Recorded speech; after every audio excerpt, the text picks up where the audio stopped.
हाय दोस्तों, कैसे हैं आप सभी। मैं डॉक्टर अनंजवास फिर से अपने YouTube चैनल पर आप सभी का स्वागत कर रहा हूं और आशा कर रहा हूं कि 10th क्वेश्चन तक पूरे दिलो जान से आ चुके हैं। आखिरी के 3 क्वेश्चन बचे हैं और अब कोई दिक्कत नहीं। अब बिल्कुल आप कॉन्फिडेंट है कि कल का पेपर अच्छा जाने वाला है। आखिरी के 3 मोस्ट इंपॉर्टेंट क्वेश्चन देख लेते हैं। 5th यूनिट से भी हमने कुछ ड्रॉ करा है। 5th यूनिट में कौन से क्वेश्चन आ रहे हैं देखिए। International transport, supply chain, demand, location analysis, market area analysis. अब ये 4-5 पॉइंट है ना। इन 4-5 पॉइंट में से एक पॉइंट तो कम से कम आपका कल को एग्जाम में हमको देखने को मिलने ही वाला है। ये तो विधि का विधान है, क्योंकि इसके बाहर से पेपर बनाना काफ़ी एग्जामिनर के लिए भी डिफिकल्ट होगा। तो इनको चारों पांचों को अच्छे से समझ लेते हैं। सबसे पहले transport system, transport supply chain system के बारे में ऑलरेडी अपन ने काफ़ी 4 यूनिट्स के अंदर डिस्कस कर रखा है। Location area analysis, market area analysis क्या है, बेसिक एक लाइन के अंदर ये आंसर लिखा रखा है। International transport supply represent the capacity of the modes of transport be ability to tranship between different modes, यानी कि वाया एयर आप कितना बेच सकते हैं, वाया रोड कितना बेच सकते हैं, यानी कि कैपेसिटी है बेसिकली।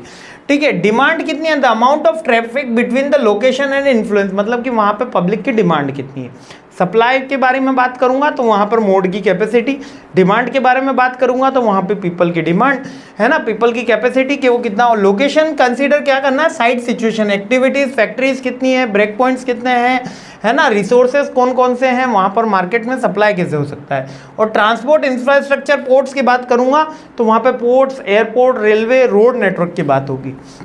मार्केट एरिया एनालिसिस की बात करूंगा तो जो बेसिकली अपन मार्केटिंग में मार्केट एरिया एनालिसिस करते हैं वही है, वहाँ के demand analysis, cost analysis, product price, place, promotion का जो एनालिसिस करते हैं वही है। फैक्टर इन्फ्लुएंसिंग डिमांड जो भी करते हैं, कौन कौन से, इन्फ्लेशन है, टैक्स है, गवर्नमेंट पॉलिसीज है, पॉलिटिकल एनवायरनमेंट है, लीगल एनवायरनमेंट है, सोशल एनवायरनमेंट है, वही बात होगी। कॉम्पिटिशन तो हो ही गया इसके अंदर। तो यही 5-6 पॉइंट है।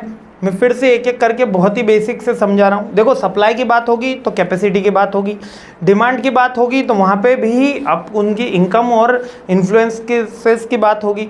इसके बाद में मार्केट एरिया एनालिसिस करेंगे तो इसके अंदर मार्केटिंग में अपन ने जितने भी चीज़ें पढ़ रखी हैं, मैं कह रहा हूँ जितने भी चीज़ें पढ़ रखी, product, price, press, promotion, advertisement, ये सारी चीज़ें आप लिख सकते हो, कोई दिक्कत नहीं है। भर भर के लिखने वाला क्वेश्चन है।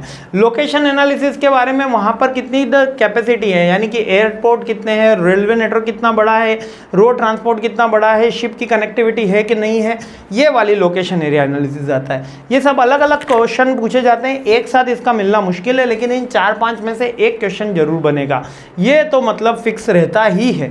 5th यूनिट से काफी मोस्ट इंपोर्टेंट क्वेश्चन है। आखिरी 2 क्वेश्चन जल्दी देख लेते हैं और ये सीरीज कंप्लीट करते हैं। जय हिंद।